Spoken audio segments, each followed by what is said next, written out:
Nyalya Paati n'erya Mwana n'erya Mwoyo Mutuukirivu. Ema ya Mukama Yesu Kristo, okwagala kwa Katonda n'okusekimu kwa Mwoyo Mutuukirivu bibeere nammwe mwenna. Yetondera Katonda omuyinsa wa buli kantu. Ennyo okulowooza, okwogera, mu kukola ne mu butakola. Nsinze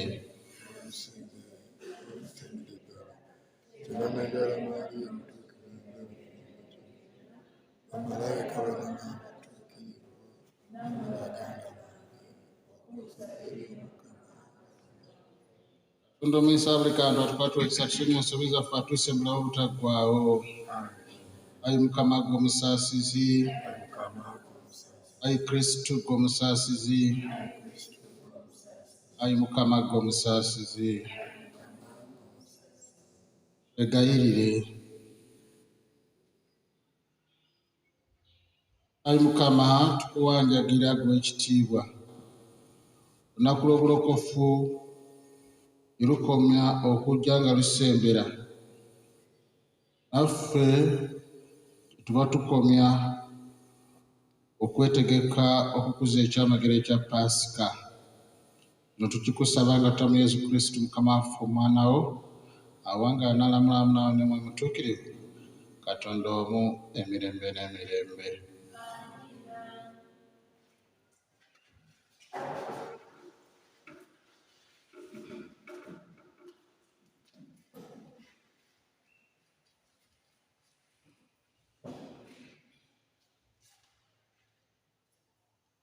Lino ly'eggwanga eritambulira eddoboozi lya Katonda Omukama waalyo. Essomo erisooka etusoma mu kitabo kya Yeremiya ogw'omusanvu olunnyiriri olwa 23 okukoma ku lwa 28. Omukama Katonda agamba nti, bino bye nagamba,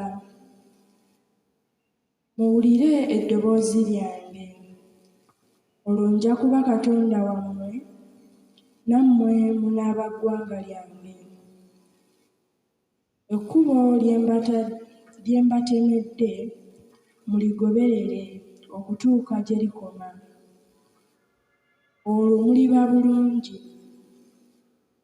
Naye bo tibaawuliriza, tibaafaayo, ne bakola kye baagala mu mitima gyabwe emibi. Baagaana okutunula gye ndi, ne bankuba amabega. Buli kanaku sitya kubatumira baweereza bange abalanzi okuviira ddala bajjajjammwe lwe baava mu nsi y'e Misiri okutuuka Kampegano, era bo ne bagaana okumpuliriza, ne batafaayo, ne baguguba, ne bayisa na bubi okukira bajjajjaabwe. Ne bw'onoobagamba bino byonna era tebajja kukuwuliriza, ne bw'onoobayita oddamu bajja kukwanukula. Awo nno kino ky'oba obagamba. Laba eggwanga tajja kuwuliriza. Laba eggwanga eritajja kuwuliriza ddoboozi lya Mukama Katonda waalyo, n'okukangavvulwa kwalyo kwa busa. Obwesige teri. Bubawedde mu kamwa kaabwe. Luganda, ebyo Mukama yabyogera.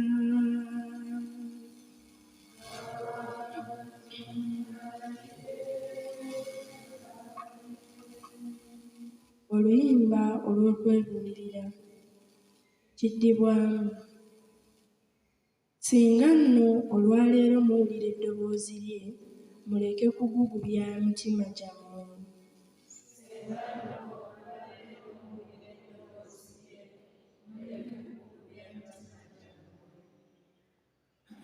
Mujje tuyimbire Omukama, tukubire emizira olwaziba obulokofu bwaffe.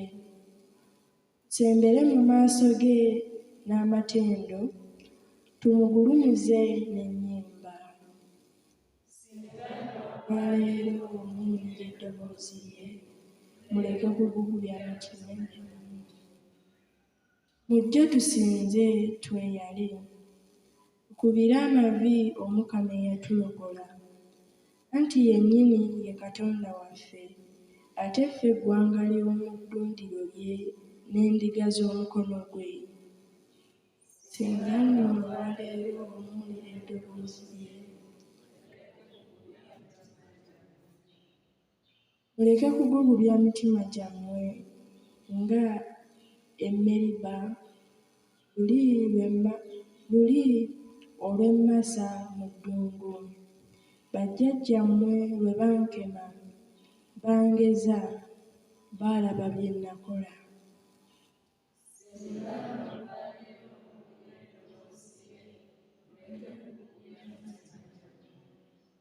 Uganda n'essanyu eringi musituke twanirize amawulire agasanyusa ag'Evvanjiri.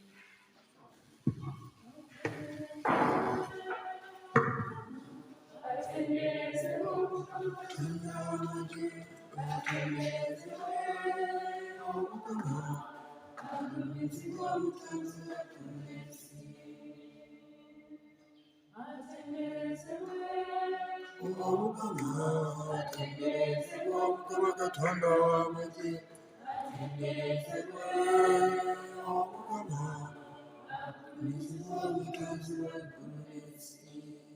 Omukama abeere nammwe.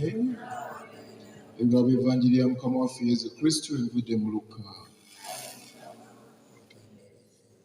Bw'atuuka Yesu n'agoba Sitaani oyo era nga kasiru.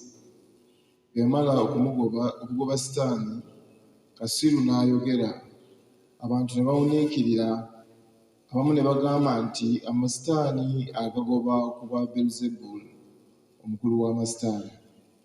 N'abalala okumukema ne bamusaba ekyewuunyo ekiva mu ggulu. Yesu bwe yalaba bye balowooza n'abagamba nti buli bwakabaka obweyawulayawulamu bulizikirira, ne bw'eba nnyumba egwa ku ginnaayo. Kale nno oba Sitaani yeetemyemu bw'atyo, obwakabaka bwe bunaanywera butya? Oba mmwe mugambye nti amasitaani gagoba ku bwa Beelzebuli, kale oba nze amasitaani gagoba ku bwa Beelzebuli, abaana bammwe bo bagagoba ku bw'ani? Bo nno kye baliva babasalira omusango. Naye obanga amasitaani gagoba ku lw'amaanyi ga Katonda, awo nno obwakabaka bwa Katonda butuuse mu mmwe. Ow'amaanyi ayambazizza okulwana, bw'akuuma oluggya lwe, ebibye biba mu ddembe. Naye amusinga amaanyi bw'ajja n'amala mugoba, ebyokulwana byonna bye yali yeesiga abimuggyako, n'eby'omunyago n'abigereka. ataba nange abamulabe wange era atakuŋŋaanya nange asaasaanya. Ebigambo evvanjiri ya Mukama waffe Yesu Kristo bikomye wano.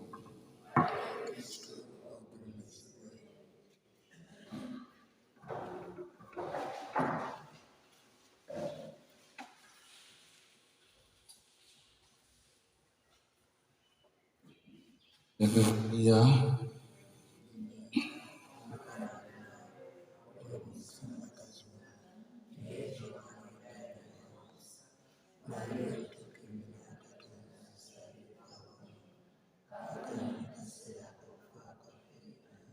Ekitiibwa kibe kya Patiri abikyawolobereberi akaakano n'olwekyo emirembe n'emirembe nalya Patiri nerya mwana nerya muntu mutuukirivu betusse kimu. Abooluganda abaagalwa, evanjiri ya leero Yesu asumuludde olulimi lwa kasiru ayogera. Bakasiru abasinga obungi okuggyako nga waliwo ekizibu ekirala ekizibye omuntu omumwa. N'ekizibu omuntu omumwa gabeera matu. Zita amatu gabeera nga gaaziba. Bakitegeeza omwana oyo tagenda kwogera kubanga twogera bye tuwulira. Bituwulira bye twogera. Essomo erisooka litukoowoola kuggula amatu tuwulirize Omukama ky'atugamba. Ate bwe tumala okuwuliriza tutegeere. Bwe tumala okutegeera tugende tuteekise mu nkola tulangirira. We are called to listen, analyze, and preach in action. Oluganda abaagalwa, kiddibwamu kitugambye nti olwaleero bw'owulira eddoboozi ly'Omukama muleme kubugubya matu, muleme kubugubya mitima gyammwe.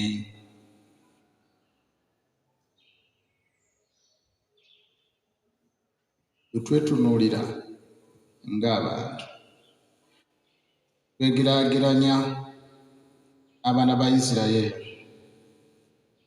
Waliwo enjawulo mu kuwuliriza.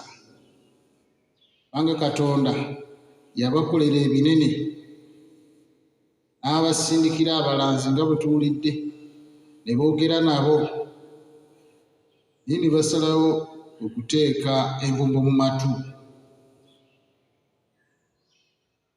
Kati tukiyita kwewuliikiriza. Ne beefuula abatawulira. Ne beefuula ba kiggala. Ng'ebigambo bibayingira mu kutu kuno ne biyitira mu kuno ne bifuluma.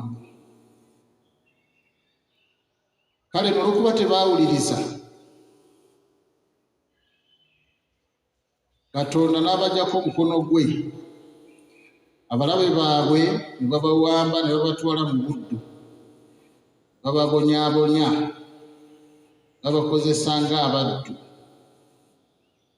okutuusa bwe bagula amatu gaabwe ne baddamu ne bawuliriza Omukama. Abooluganda abaagalwa, ensangi zino Mukama ayogera naffe. Ayogera naffe mu makubo mangi nnyo.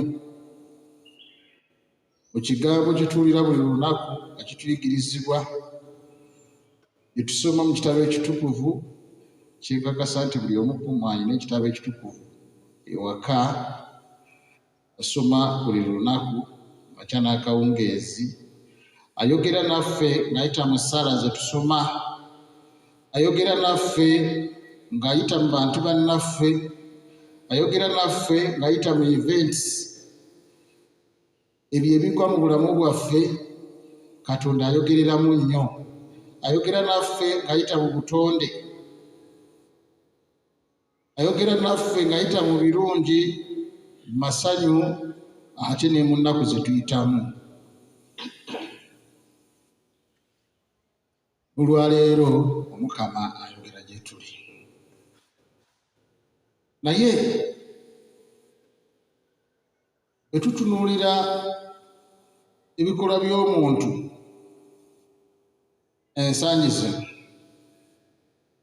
tuyinza okugamba nti abazibe b'amatu bangi. Twetaaga Omukama okutuggula amatu, ate oluvannyuma atuggule n'olulimi. Era okuwulira bakasiru nga boogera, balina ebigambo bye bafulumya. Nolaba ng'ayogera, abayogera babitegeera, simanyi naye ndowooza babitegeera.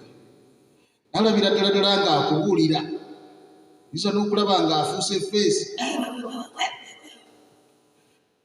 nga ayogera naye nga byayogera tebitegeerekeka. Naffe tuyinza okubeera wano nga twogera bye twogera tebitegeerekeka, kubanga tetuwulira bulungi, ate nga bye tuwulira bye tuteekeddwa okwogera.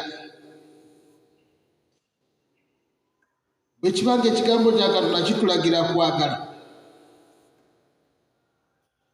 ate ffe bwe tutuuka okwogera nga twogera bya bukyayi, oti waliwo obuzibu.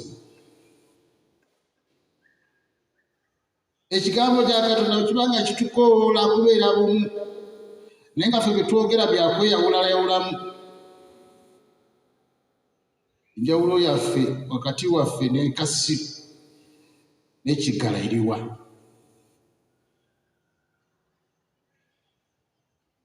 Eddoboozi lya Katonda bwe liba litulagira kukola bikolwa birungi, bikolwa bya kisa, kola bikolwa ebigoberera etteeka lya Katonda, naye nga bwe tumala okuwuliriza ate tugenda tukola ebiri contrary, tuba tuwulira bulungi oba tubeera bakiggala. Olw'ekyo twagala okusaba Omukama mu misa eno atuggule amatu ag'omutima, tuwulire ekigambo kye, tuwulire kyatugamba, tugende twogere, atusumulule n'akamwa. Akamwa si keekano akawano kungulu, naye akamwa ak'omunda akoogera n'ebikolwa. Ebiragiro bya Katonda tubirangirire mu bikolwa byaffe. Katonda atuggule akamwa ak'ebikolwa, tuleme kugenda nga tugamba abantu nze ndi Mukristu, nze nsoma buli lunaku, nze ndi muntu mulungi, nze ndi muntu mwerufu. Bw'ogenda weerangirira obeera nga kasirooli agezaako okwogera ebintu naye nga tebitegeerekeka, kubanga tosobola kwogera bintu by'otakola.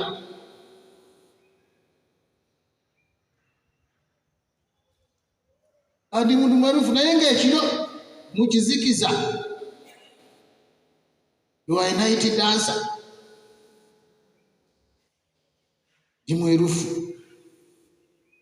Ekiro okukutakukuta n'ogenda mu ssabo, ndi Mukristu. Omukama atugambye nti olwaleero bwe tuwulira eddoboozi ly'Omukama tuleme kugugubya mitima gyaffe nga bwe tubadde tukola. Saba Omukama atuyambe tuggule amatu gaffe tuwulire kyatugamba. It is not enough to come and be there and listen when whatever enters goes out immediately. Omukama ayagala bye tuwulira bitusensere mu mitima, ate nga bitusensedde tukyuke. Naddala mu kaseera kano mu budde buno obwakalema Omukama atukoowoola okukyuka ne tukyukire ddala tuwulirize tugende tulangirire nga tusiiba nga twegayirira nga tweresa ebyaffe ebirungi olw'okuyamba abalala. Mukama abeere nammwe.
Luganda mwegayire Katonda Patio Misa wa buli kantu asime ekitambiro kino nze nammwe kitumuweereza.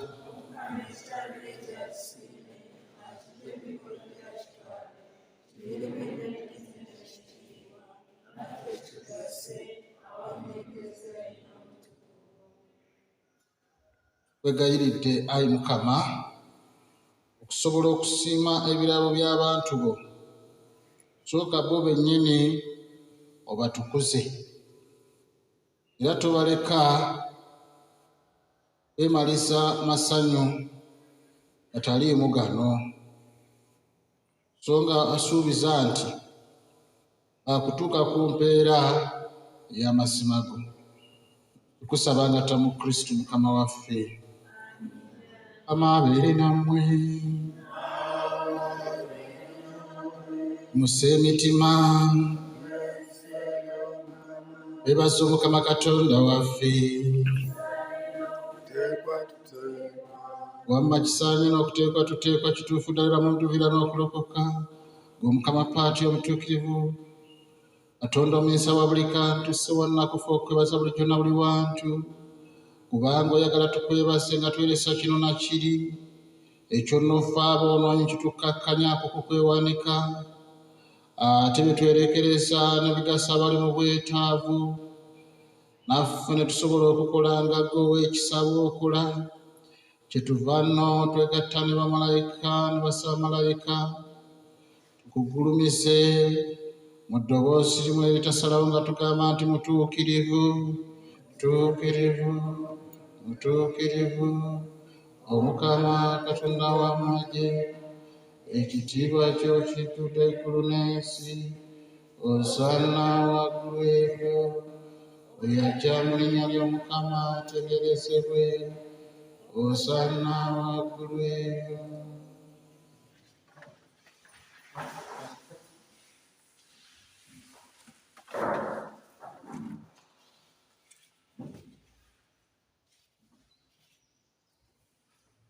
kituufu oli mutuukirivu ayi Mukama ebitonde byonna bisana bikutende kubanga oyita mwana wa Mukama waffe Yesu Kristo olamanyi gamu mutuukirivu agagenderako byonna n'obiwa obulamu n'obifuula bitukuvu otanda kwekuŋŋaanyiza abantu okuva ebuvanjuba okutuuka ebugwanjuba ekitambiro ekitukuvu ekiweerezebwa erinnya lyo tukwegayiridde ayi Mukama n'okukwesengereza tukwesengereza ebirabo bino bye tukuleetedde obitukuze kkiriza okubitukuza n'emyoyo mutuukirivu oyo yennyini bifuuke omubiri n'omusaayi gwa Mukama waffe Yesu Kristo yatulagira okuza ekyamagero kino anti yennyini mu kiro bwe baamuwaayo yaddira omugaati n'akugulumiza nga yeebaza n'agumenyamu n'abayigirizwa be n'abagamba nti mutoole mulye guno mwenna anti kino gwe mubiri gwange gunaabaayo okubeera mmwe.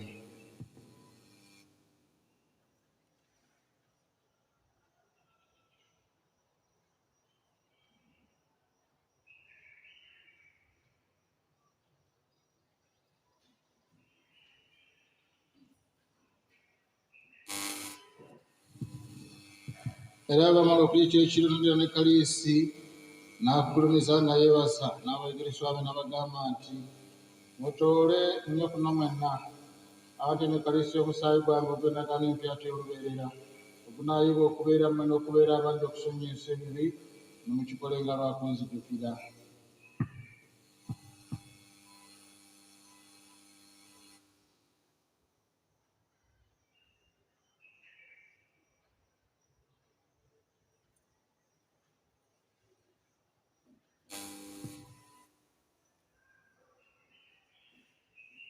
Ekyamagero eky'okukkiriza.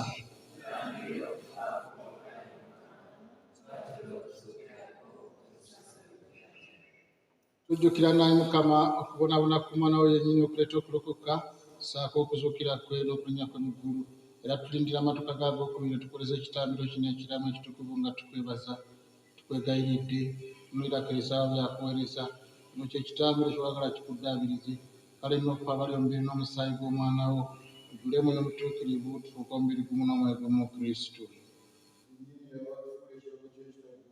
Kugabana ku busika bw'omu n'abalonde mu bo naddala Mariya omuberevu omutuukirivu nnyina Katonda ne Yosefu omutuukirivu bbaawe wamu n'abatume bo abatuukirivu era n'abajulizi bo ab'ekitiibwa wamu n'omuweereza waffe Yosefu n'abatuukirivu bonna betusuubira nti batuyamba tebalatusabira gy'oli. Tukwegayiridde ayi Mukama ekitambiro kino kivaako okutabagana kwaffe kireetere ensi yonna eddembe n'okulokoka. Ekereziya waakyali mu kabuga ku nsi kkiriza okunyweza mu kukkiriza ne mu kwagala wamu n'omuweereza wa Francis Papa waffe ssaako omwepisikoopi waffe Anthony Ziwa n'abepisikoopi bonna ab'ensi zonna nga bafa benkana na bonna abakwawulira Katonda munnaddiini era n'abantu bonna ab'obukugu. Abantu bano b'okuŋŋaanyiza wano bekusaba kkiriza okubibawa n'abaana ababasaasaanya yonna eyayipata omusasi basaasire bagatte naawe. Baganda baffe abamala okusomoka na bonna ababalako obulamu bonna nga bakusanyusa olw'ekisa kye bakkiriza mu bwakabaka bwo isuula ekitiibwa kyo kyota obulira ennaku zonna nga tuyita mu Kristo Mukama waffe mw'oyisa ebirungi byonna by'onsi.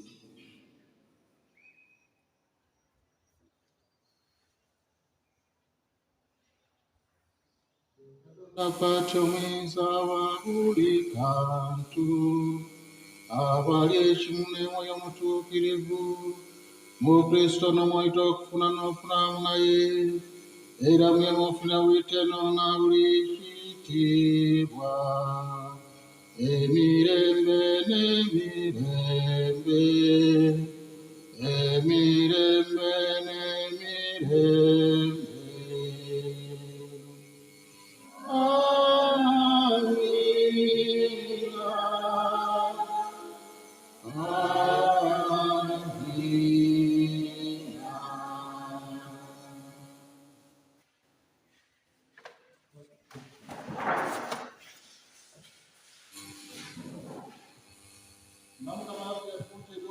N'okulagira Katonda mwe n'atulagira tugamba nti Kitaffe ali mu ggulu.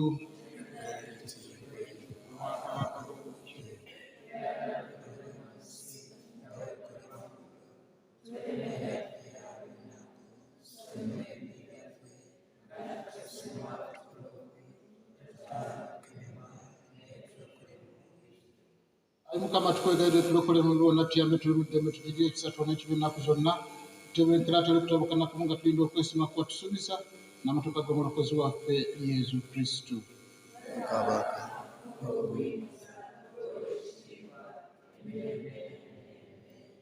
Ayi mukama Yesu Kristo gwe yagamba batume bo nti mbalekedde emirembe mbawadde emirembe gyange tetunulira bibi byaffe naye amaaso go gazuukiza ku ekereziyawo kiza okunyweza mu kukkiriza ne mu kwagala gwanga anolamula emirembe n'emirembe. Eddembe ly'omukama Yesu libeere nammwe ennaku zonna.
begayirire.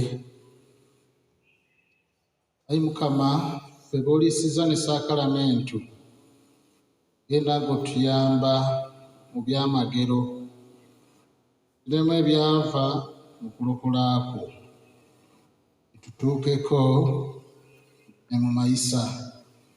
Tukikusaba nga tuyita mu Kristo Mukama waffe.